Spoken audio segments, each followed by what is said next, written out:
اس کی کوئی سہیلی نہ تھی کہ اس سے دکھ سکھ بانٹ لیتی۔ تائی کا بھی صرف ایک ہی بیٹا تھا جو عمر میں 6 سال بڑا تھا۔ میٹرک تک اس نے پرائیویٹ تعلیم حاصل کر لی تھی اور بس اتنی ہی بہت تھی تائی کے نزدیک۔ کوئی بڑی اب نارمل سی تنہائی تھی جو ہمیشہ غمخوار، ہمدرد اور ہمراہ ساتھی کی طرح اس کے ساتھ رہی تھی، کم سے کم بھی لگائیں تو 18 سال تک۔ اس کے بعد اس کی اس قدر روکھی پھیکی زندگی میں مٹھاس کا ایک روز آیا۔ ایک دن اچانک بڑی زوردار آواز میں، جیسے تیز آندھی طوفان والی رات میں اکیلے گھر کی کھڑکی کھول دیتی ہے، وہ ایسا ہی ایک دن تھا۔ جاڑا اپنے عروج پر تھا، دھوپ بہت کم تھی، ذرا دیر میں آدھے سین سے ہی واپسی کے لیے اٹھ جاتی۔ اس نے پھرتی سے چارپائیاں گھسیٹی اور کنوؤں سے بڑی پرات لا کر درمیان میں رکھی، پھر تائی کو آواز لگا دی۔ تائی جو اندر کمرے میں اپنی اکلوتی اولاد، اپنے بڑھاپے کے سہارے کے ساتھ بڑی رازداری سے کوئی بات کرتی رضائی میں ٹھٹھرتی جا رہی تھی، اٹھ کر حامد کے ساتھ ہی دھوپ میں رکھی چارپائی پر آ بیٹھی۔ ساتھ ساتھ کنوؤں سے بھی شغل جاری ہو گیا۔ وہ اندر جلدی جلدی چائے کو جوش دینے لگی، تب جانے کیسے تائی کو اچانک اس کا خیال آیا، تارا نی تارا، آجا تو بھی چکھ لے ایک آدھ دانہ۔ اس مہربان آفر پر اسے قطعاً حیرت نہ ہوئی۔ جب سے اس نے سمجھداری کے سن میں قدم رکھ کر پورے گھر کا نظام اپنے نازک کندھوں پر اٹھایا تھا، اور جب سے تائی کو بلڈ پریشر اور شوگر نے اپنے دام میں جکڑا تھا، تب سے وہ اس پر ذرا ذرا سی بات پر رحم کھا جاتی تھی، ورنہ کھانا پینا تو گھر میں شروع سے ہی اچھا تھا۔ لیکن فریج کو تالا لگا کے رکھتی تھی۔ دودھ، جوس، پھل اور خشک میوہ جات کی گھر میں کمی نہیں تھی، لیکن مکینوں کے دل میں ضرور کسی شے کی کمی تھی، اور شاید اس شے کا نام خدا ترسی تھا۔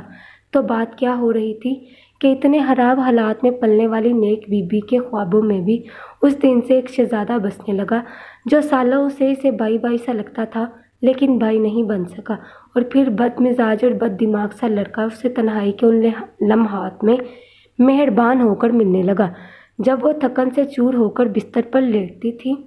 تب کوئی محبت سے اس کے بالوں کو سہلاتا تھا، اور وہ ایسے ہی اپنے خوابوں میں جاتی شرماتی لجاتی نیند کی وادیوں میں پہنچ جاتی تھی، اور یہ منظر خواب میں بھی زندہ دیکھتی تھی جس نے اس کے دل کو مو لیا تھا۔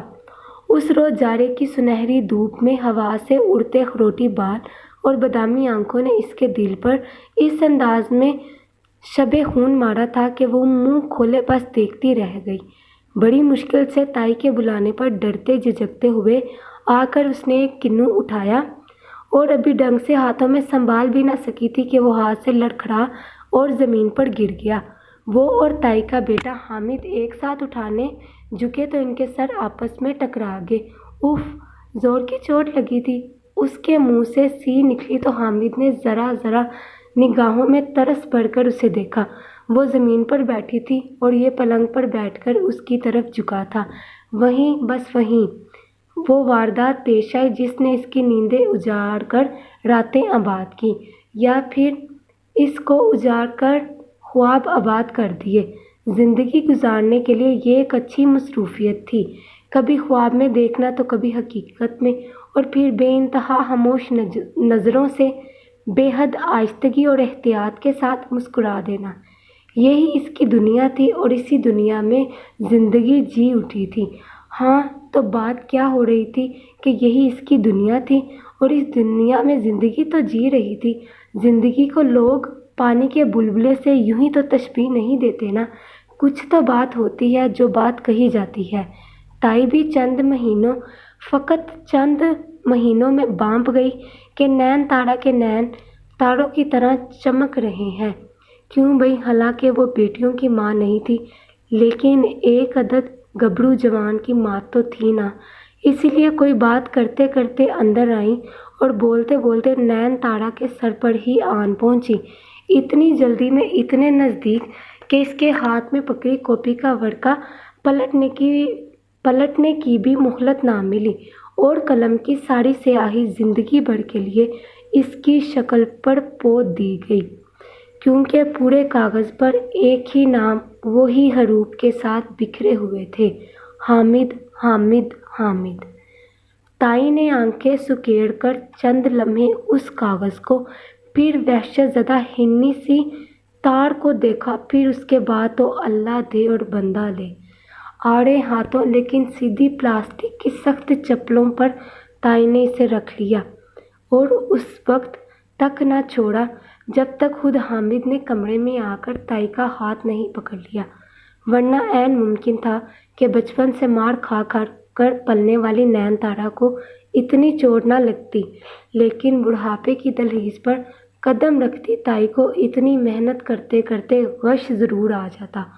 اس رات نین تارا نے کھلی آنکھوں دیکھے خواب کو خود آنسوؤں کے دریا میں بہا دیا۔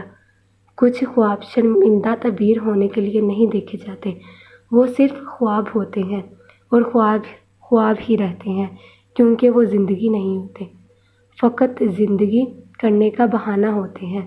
اور یہ کیسی زندگی تھی جس میں اسے کسی بہانے تک کو تراشنے کی اجازت نہیں تھی کہ یہ بہانے باز خواب کسی اور کے نیندیں اجاڑنے لگے تھے۔ نین تارا کے نینوں سے ساری رات ٹوٹتے تارے بھی اس دنیا میں دوبارہ کوئی کہکشاں نہ سجا سکے۔